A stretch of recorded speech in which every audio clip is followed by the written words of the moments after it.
Scream has always been a movie to me that shows what you can do within the horror genre. Scream paints the perfect picture when it comes to the meta genre. It takes a fairly simple plot and turns it into something that is a little more unique and different throughout the movie.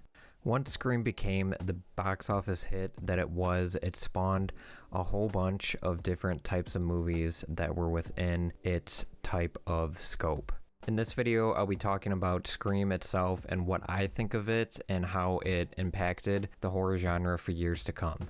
The first time I saw Scream, I was probably right around 8 to 10 years old, and I didn't quite understand why people were raving about it. I figured it was another typical slasher out there and one of those types of movies that people can just sit back and enjoy. But as I got older, I started to realize that there's a reason why this movie is so impactful, and the main reason is because it's different.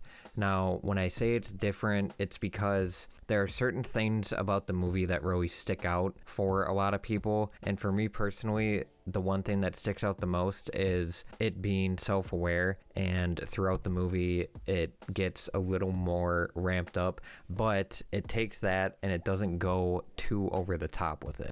The opening scene of this movie with Drew Barrymore is one of those opening scenes where a lot of horror genre aficionados like to talk about because it's scary, it's self-aware, but for the most part, it shows a big name actress at the time and the fact that she gets killed off in the first 15 minutes of the movie.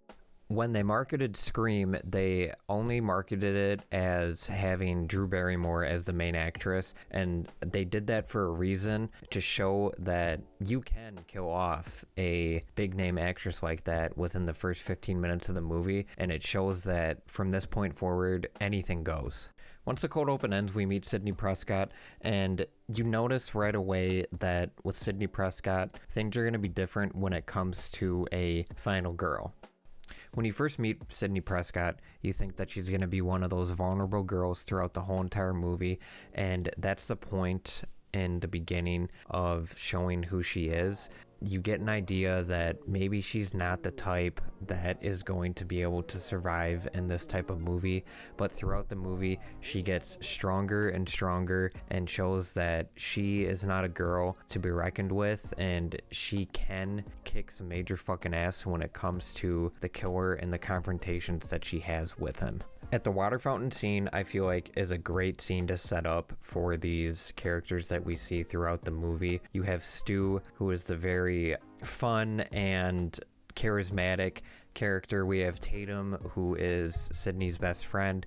We have Sydney's boyfriend, Billy. And then we have Randy, who is, I would say, the comedic relief and the one that really puts out the self-awareness the most throughout this movie. When it comes to these characters, I feel like Billy, to me, falls a little flat. I feel like he's kind of the typical boyfriend throughout the movie. When it's him and Sydney in scenes, I feel like the movie, I wouldn't say drags, but it's one of those things where it doesn't keep the movie as interesting as if it were to be Randy and Sydney, because Randy, like I said, is sort of the comic relief. He's fun, but Billy throughout this whole entire movie is mainly a serious person.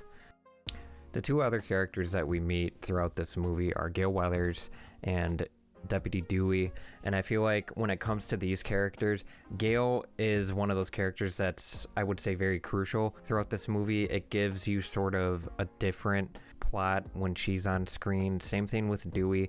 Dewey is one of those characters that sort of mixes in between the Gail plot and the group of friends plot, if that makes sense. Dewey sort of bounces back between just him and Gail, and then he also bounces with Sydney and all the other characters throughout the movie, which I feel like is a really good dynamic for the movie itself. The movie doesn't really have any red herrings throughout it. The only time you sort of get a red herring is when a character is calling out, saying to another character that maybe this person is the killer, or maybe this person is the killer, but there's no really sort of indication of a red herring in this movie. The reveal of who the killer is one that I would say expected at this point. For anybody who has watched a decent amount of horror movies will be expecting the killer to be Sydney's boyfriend Billy, but it's very unexpected that then you have a second killer, which that being Stu, come into the mix. That sort of throws you for a loop, because in most horror movies it's just one killer and that's it. You don't expect there to be two killers in a movie. Overall, I would highly recommend this movie. If you haven't seen it at this point, it's one of those movies that you have to watch and sort of check off your horror movie bucket list, because it's one of those movies that impacted the genre in a major way and spawned many movies like it. For the rating of this movie, I'll give it a 4.5 out of 5. The reason I'm not giving it a 5 out of 5 is because there's just little tiny bits and pieces of this movie that could have been improved upon and done a little bit better. If you guys enjoyed this review of Scream, please consider subscribing down below.